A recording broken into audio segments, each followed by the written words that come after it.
SEC play for the Miami Hurricanes has been a roller coaster ride that has left fans with a bitter taste in their mouth. The Hurricanes lost heartbreakers to Virginia and North Carolina, but had a chance to respond against a top 20 opponent. Let's check out the highlights from Week 8.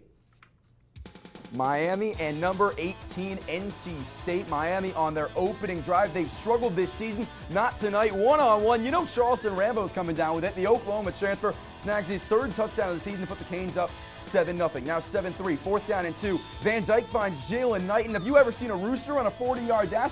You're looking at it right now. His second straight week with a receiving touchdown. Now going into the second half, Canes now trail by 3. Van Dyke loading up the deep ball. Rambo separation. He had a huge night tonight. 9 catches with over 120 yards. This one would set up a Will Mallory touchdown 4th quarter. How about one more Rambo highlight? Because we haven't had enough of those. He finishes the day with 2 touchdowns, 4 on the season, puts the Canes ahead by 3. Now 1-point game, 4th and 8. Devin Leary finds Thayer Thomas, but Cam Kinchins, the true freshman, steps up and makes a big stop. Hurricanes need just 1 first down to seal this game off. It would come on a 3rd and 16. Van Dyke over the middle to Will Mallory. A struggling season for him so far, but he bounces back with a touchdown catch tonight. Miami win 31-30 over the 18th ranked Wolfpack, going to 3-4 on the season. The Miami Hurricanes took a thrilling win on their home turf last Saturday, but now they turn their attention to 17th ranked Pittsburgh. What do the Canes need to do to knock off their second straight ranked opponent? Our In the Trenches crew is here with the answer. Guys? Welcome to this week's edition of In the Trenches. I'm your host, Denver Giles, alongside our analyst, Wyatt Copeman. And Wyatt, the Hurricanes weren't able to pull out victories in heartbreaking fashion in the last 2 weeks, but they did pull it out against NC State. What went right for Miami? And Brooke, this was a direly needed moment for Manny Diaz and the Miami Hurricanes. Coming off of those 2 losses, as you mentioned, to both North Carolina and Virginia, Tyler Van Dyke orchestrated an amazing attack from start to finish. It really took a collective effort and to build a strong foundation and maintain that from start to finish. The Hurricanes were much more solid, not only the passing game and in the running game as well, and also getting the stops on 3rd down as needed against number 18 NC State. Here are a couple of clips where the Hurricanes finished strongly and not only started strongly, the Hurricanes really got going early on. Here was Devin Leary, who had Thayer Thomas right down on the right sideline, and it was Cam Kinchins, the true freshman, on 4th and 8, coming down with a big rescue. And then this was just a couple of moments later. Again, 3rd and 16 for the Hurricanes. Van Dyke backs up, uses his pro-style abilities, finds Will Mallory for a rare grab, yet it was the most valuable grab all night long. Miami went to him early on a couple of times on those first drives, but nonetheless, Hurricanes were able to get him involved early. Beautiful moment. Yeah, and Miami's going to have another tough challenge against Pitt next week. What are the Hurricanes going to have to do to pull out a win in the Steel City? And Brooke, I think this will actually be a very similar matchup for Manny Diaz and the Miami Hurricanes. They're facing another amazing quarterback in Kenny Pickett this time, a guy who was a former 3-star recruit in this Panthers program, has now risen to a Heisman candidacy, and he has all it takes to get him over the hump against this Miami Hurricanes team. Pittsburgh boasts a very strong defense, a little bit similar to what NC State came in with, 14.2 points per game allowed to its opponents for NC State. And now Pittsburgh has a chance to knock off the Hurricanes at home and continue to make a candidacy for a New Year's 6th berth. And all of a sudden, Embrick, it seems like the Hurricanes have a lot of momentum. This is a big morale booster. Hurricanes are 23 for 29 in the red zone. I think Miami can go up there and take down the Panthers. Yeah, so what is your score prediction for this week's matchup? Score prediction is going to be tight. I think it's 31-27. Hurricanes have been very proficient in red zone, as I mentioned. I think Manny Diaz comes away with the win. Well, that's all the time we have for this week's edition of In the Trenches. Back to you guys. Miami launched an impressive come-from-behind win last Friday at Wake Forest. The match marked history for setter Savannah Vach. She posted a season-high 57 assists, which pushed her to 4th all-time with 2,412 helpers. Vach entered this season ranked 6th all-time in program history, and the junior just keeps climbing up the leaderboards. Vach has another opportunity tonight to progress up those same leaderboards. Miami have just gotten underway at home against the Syracuse Orange. Our lead reporter, Ethan Gainey, is live at the Knight Sports Complex. Ethan, what should we be looking for tonight between Cuse and the Canes? Thanks, Cal. There's a lot to look forward to indeed, including these awesome shirts, courtesy of Category 5 in their last giveaway at a volleyball game this season. In any event, the Category 5s that you already know that the fans are going to be showing out and they're going to be loud, and that's certainly the case tonight as the Miami Hurricanes take on the Syracuse Orange. The Canes currently sit at 8-2 in conference play, whereas Cuse is just 4-6 in conference play. Plus, Miami's taken 4 of their last 5 against the Orange, and they're going to look to make it 5 of 6 tonight. Guys? Coming up on Sports Desk, From Turkey to Miami, we'll highlight one international volleyball player who is having a stellar start to the season. Plus, in case you need another reason to go on TikTok, one freshman basketball player is using the platform to connect with her teammates. We'll be right back.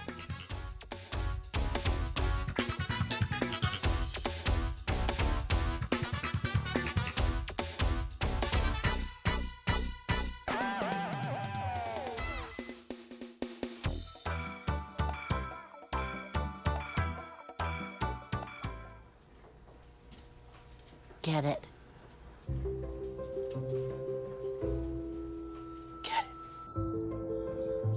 Get it. Get it. Get it.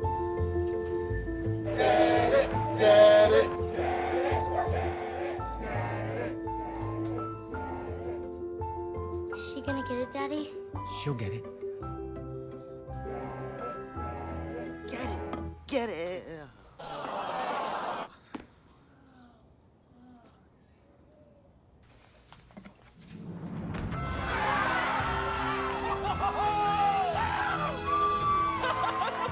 When you bring home a Goodwill find, you give your whole town a reason to celebrate because you're also funding local job training and placement programs in tech, healthcare, and more. Goodwill. Bring good home.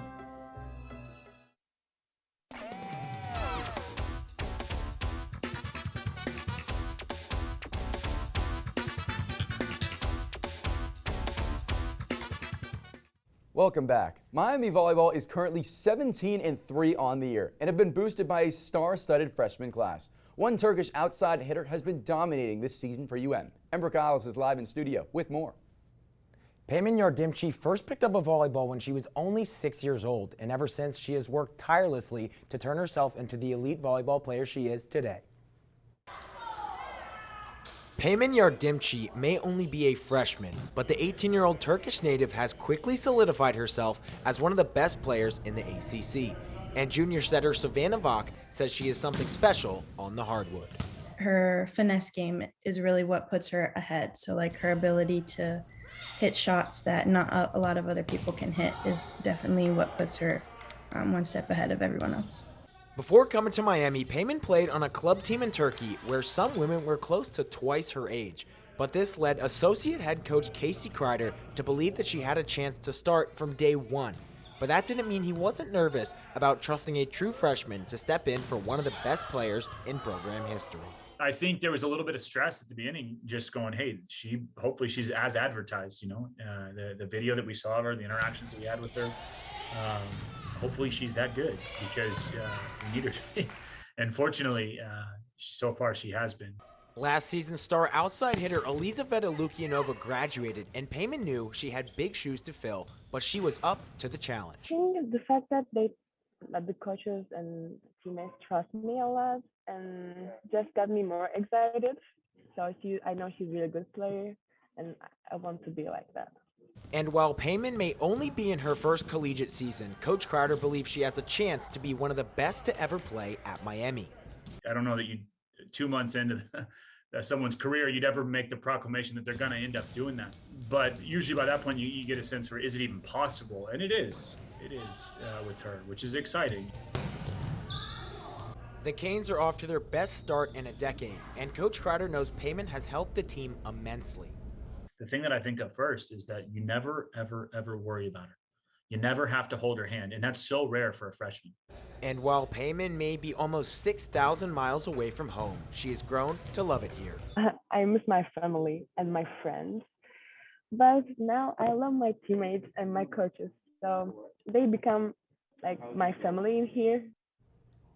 Last week versus Wake Forest, Payman registered her second career double-double game, and the freshman phenom will look to continue her dominant season over the rest of Miami's ACC schedule. For UMTV, I'm Ember Giles. Basketball season tips off in 11 days, and the media got the chance to talk to both head coaches during an in-person media day on Tuesday. How are Coach Meyer and Coach Larinaga feeling heading into the 2022 season?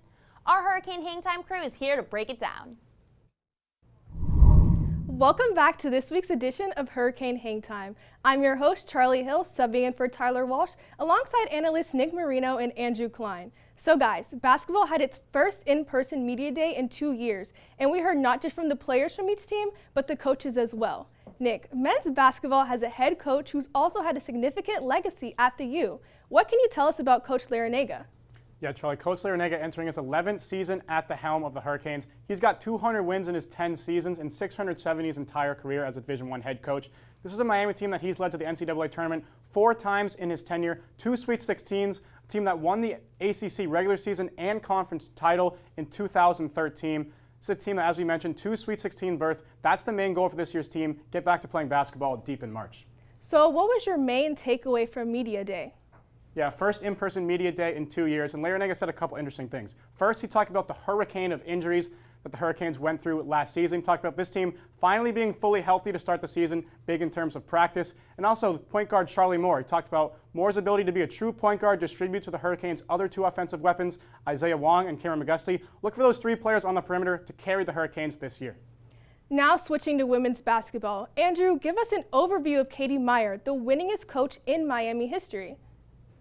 Well, Katie Meyer's entering her 17th season at the helm of the Miami Hurricanes women's basketball team. She's had a lot of success in her career, 292 wins. She'll look to get to that illustrious number 300 early on this season. She's also led the team to 9 20-win seasons, including 9 NCAA tournament berths out of 11 postseason berths.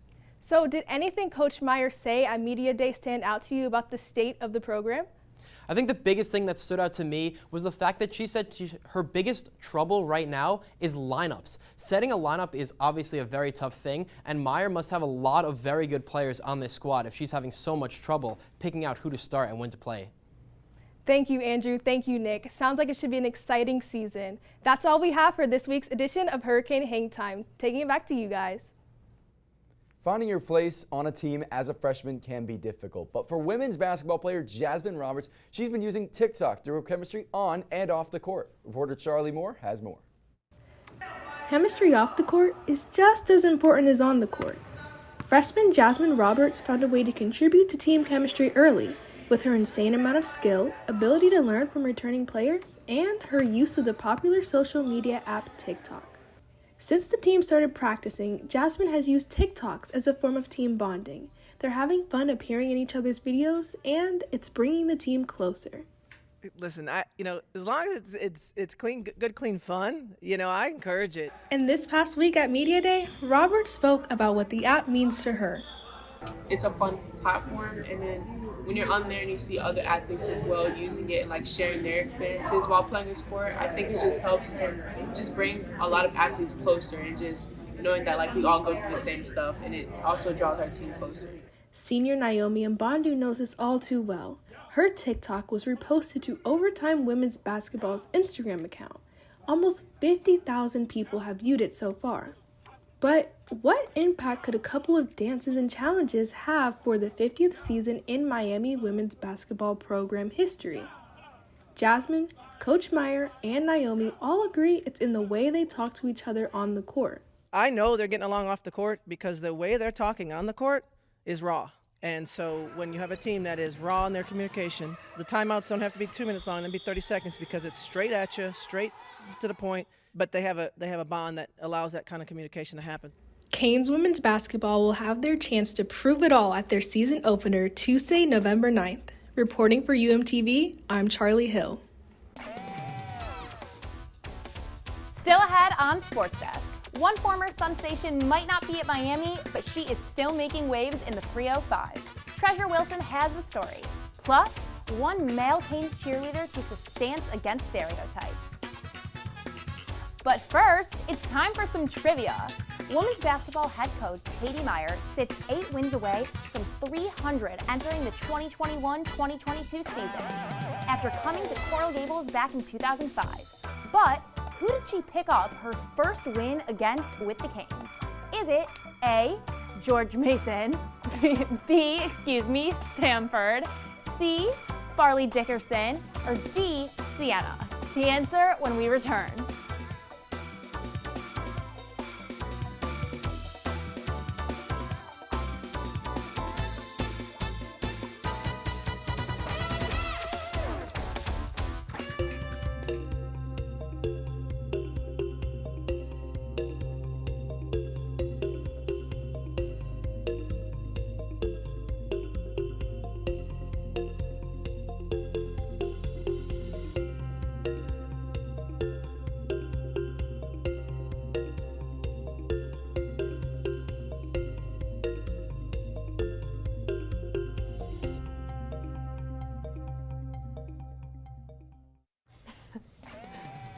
So guys, Halloween is this weekend. You guys excited? Well, my birthday's on Tuesday, so I think that's a little more exciting. Yeah, I'm pumped for it. What are you going as? What I'm wearing right now, Billy Joe Armstrong, frontman for Green Day. I like it. Anytime they're playing music downstairs, it's loud. I go downstairs, see what they're doing, see what music they're doing, see what they're dancing to. I go play piano downstairs, they come get involved. Leah has a drum set beside it, banging that. Any music, that's what they do.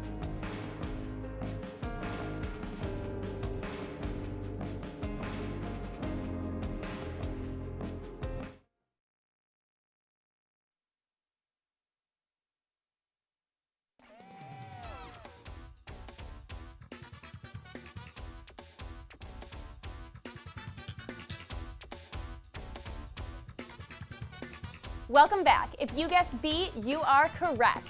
In Meyer's first game at Miami, the Canes were able to take down the Sanford Bulldogs at the Bank United Center, 72-51. The Canes that year would finish 17-13, losing in the second round of the WNIT tournament to Virginia.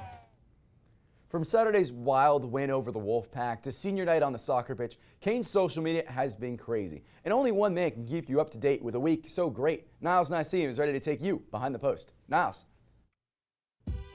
Oh me, oh my, what a time to be alive, because we've arrived at the most electrifying segment on TV with me, Niles Nassim, your host with the most, so when you see me on screen, it's time to go behind the post.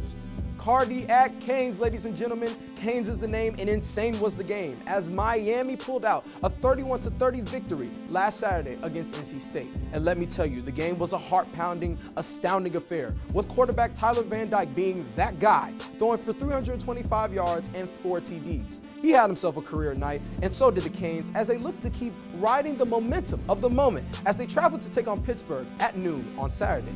And with all that being said, basketball season is just ahead. The men's and women's team both hosted a media day early this week where journalists from all around the country, including yours truly, had the chance to talk to players about their mindset going into the upcoming season, followed by the chance to attend an open practice. And both teams look energized, fast, athletic, and have a championship aesthetic, and are looking to go far in the ACC this season. The teams will lace them up November 9th in a doubleheader, with the women playing at 4 p.m. and the men playing at 7:30 p.m.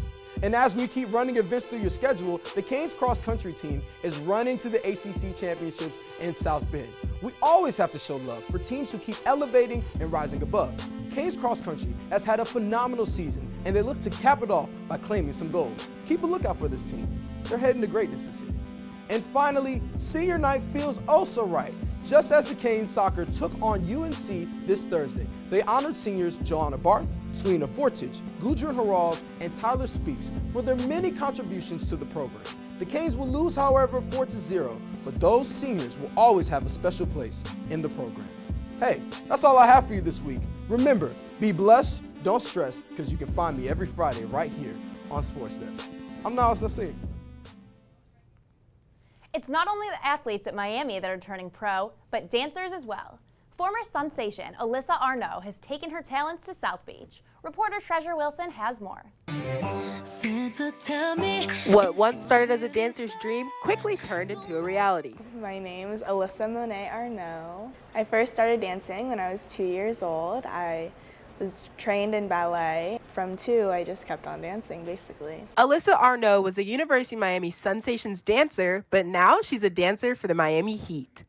When I was younger, dancing for the Heat was my end goal, so to be able to say that I'm a Miami Heat dancer is honestly the greatest feeling in the world. And we've had our first home opener game last week, and we won, Heat win. But dancing on the court is just a feeling that is unmatched, especially with the energy that comes from the crowd and performing for an NBA team. It's the best feeling ever. But Alyssa wasn't the only one in her family who brought the heat. To be able to say that I'm a Heat dancer, especially after my mom worked at the Heat, it's kind of like a legacy that's following. The Heat dancers were my direct form of inspiration because I would be with them at the games, I would see them perform, and honestly, that's really what got me to this point. It's interesting to know that a dream that God planted in my heart has in turn planted a seed in her heart, and if my dream opened the doors to her dream, And it's just a beautiful thing. I'm proud of her for being her own person, for her deciding this is what I want and for making it happen, because it was not given to her, it was earned.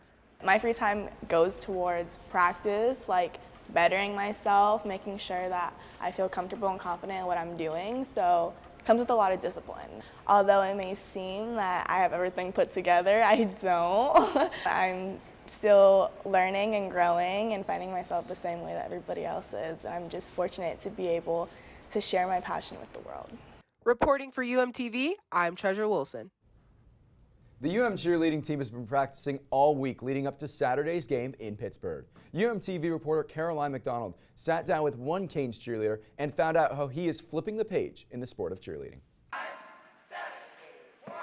Corey is one of only 7 male cheerleaders out of the 30 who are currently on the University of Miami cheerleading teams. He says one of the biggest issues he's been dealing with for years is stereotyping. One main stereotypes about the girls are they're all blonde and dumb, and that's obviously not true at all. And then for males, people tend to always tie in sexuality in regards to doing the sport. So I didn't want to be positioned in that whatsoever, especially at a young age as a child who didn't even know how he identifies as. So obviously that was just very damaging. Stigmas like those made Corey very hesitant to join his high school cheerleading team. And after making the team, he was only the 2nd male cheerleader in his high school's history. He joined the Miami team in 2018 with the determination to break as many cheerleading stereotypes as he can. One negative stereotype about the sport is that you have to be thin, and that can lead into a lot of body image issues. College cheerleading especially can be thinking about all about looks, but I just have to remind myself it's not. If it was about looks, the sport wouldn't exist. Outside of cheerleading for UM, Corey also works for the Universal Cheerleaders Association and travels around the states of Florida and Georgia hosting cheer camps for grade level kids. He allows us all to just feel normal in our own skin. Even if I'm just that feels weird doing that, he's just do it, you'll be fine. Corey graduates this spring but hopes that the next generation of UM cheerleaders will continue to stomp out the stereotypes. I'm Caroline McDonald, reporting for UMTV. Florida Panthers head coach Joel Quenneville resigned from his role yesterday. The 3-time Stanley Cup champion left the Panthers after allegations of sexual assault resurfaced during Quenneville's time with the Chicago Blackhawks. During the Blackhawks dynasty in 2009, former first-round draft pick Kyle Beach said he was sexually assaulted by former Blackhawks video coach Brad Aldridge. Beach released the information on Wednesday on TSN's SportsCenter after he previously decided to remain anonymous. Blackhawks GM Stan Bowman has also resigned from his position. The Panthers named Andrew Brunette interim head coach earlier today. Quenneville released a statement yesterday night saying, quote, "With deep regret and contrition, I announce my resignation as head coach of the Florida Panthers. I want to express my sorrow for the pain this young man, Kyle Beach, has suffered. My former team, the Blackhawks, failed Kyle, and I own my share of that. I want to reflect on how all this happened and take the time to educate myself on ensuring hockey spaces are safe for everyone." We'll be back after the break. Observe a domesticated human family in their natural habitat, known to their species as the backyard. Hey, you think I should light it now? I think it's good. Yeah? Oh dear, someone is about to burn a pile of debris that's too tall, which can start a wildfire. Wait, could it be? Blimey, it is. It's Smokey. It's Smokey Bear. What a legend. Hey, it's Smokey. Sorry, it was too high. Right. Watch as he astutely ensures that there's no wind, and how he removes some of the debris to create a smaller, safer burning pile. No, you said make it bigger, baby. The bigger the better. Take note of our fearless furry friend here, humans. I appreciate it. Fist bump. Watching you. Smokey's done it again. Bye, Smokey. Only you can prevent wildfires. Welcome back to Sports Desk. After missing the entire 2020 season due to COVID-19 protocols, graduate transfer Dan Martin has come back strong. Jay Williams talked with a Big Green transfer on this week's edition of Athlete of the Week. What's up, everybody? Welcome to this week's edition of Athlete of the Week. I'm Jaya Williams here with tennis player Dan Martin. Dan, thank you so much for joining me today. Thank you for having me. So, Dan, you're actually from Quebec, Canada. You're a long way from home. What brought you to Miami? Miami just seemed to be the perfect place, for tennis-wise, the experience that I would get here, and also giving me the best chances after college. Last year at Dartmouth, you weren't able to play due to COVID-19. They canceled all of their matches. How did that experience impact you? What were the challenges that you faced? I think just looking at the broader picture of why I'm actually practicing and my future goals kind of kept me motivated. Which of your accomplishments throughout your career are you most proud of? Freshman year at Dartmouth, when we clinched to win the Ivy League title for the first time in 21 years. And I've been looking forward to similar matches and similar experiences in college ever since. What about the sport do you love the most? The competition is everything that makes this sport like such a unique sport. My main goal after these 2 years is to go into the professional world. In the past 2 months at Miami, I've improved a ton, and I feel like in the next couple of months and even years, I think I can actually get to that level where I can become a professional tennis player and make a living out of it. Absolutely. Well, we're all rooting for you. Thank you so much for your time today. Thank you so much. And thank you all for tuning into this week's edition of Athlete of the Week. We'll see you guys next time, but for now, back to you guys in the studio. The reigning NBA champs may have lost to the Timberwolves on their home court, but reigning MVP Giannis Antetokounmpo took matters into his own hands. The 26-year-old Greek freak made his way through an army of defenders, shocking the NBA landscape. Let's take a look at how he pulled this one off on this week's Play of the Day. Look at Giannis running for the net, and he makes his way through, and he takes it off the backboard by himself. Wow, did you see that happen? Dunked it right in there. Look at him. Wow, straight off the backboard and dunks it into the hoop. We got to watch that from every angle. That is just crazy. He's driving there through an army of Timberwolves. Look at him go. Wow, and we got to keep watching it because with plays like this, oh my gosh, can't get enough of that dunk. Look at him. That is some crazy stuff on the court right there. This season in the NHL has brought new thrills, new talent, and a brand new team. The Seattle Kraken won their first home game in franchise history this week against the Montreal Canadiens, and they celebrated in style. Well, I've heard of flying fish before, but never like this. There's a wide span of marine animal celebrations in the NHL. The Detroit Red Wings use octopus, the Nashville Predators celebrate with catfish, but the Kraken are using these stuffed salmon to celebrate their 3 stars of the game after wins. The tradition is meant to pay homage to outdoor fish markets spread across Seattle, and the Kraken are releasing a new sense of fun around the NHL. Well, that is all the time we have for this week's episode of Sports Desk. Happy Halloween, everyone. We will see you at the same time next week. Same time, same place. Have a great night.